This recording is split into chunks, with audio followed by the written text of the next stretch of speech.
बात तो करनी होगी बेटा। ठाकुर अपनी जान दे सकता है, लेकिन जुबान नहीं।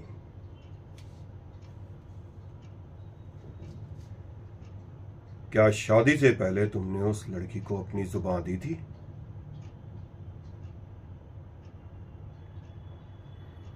मैंने पूछा, जुबान दी थी?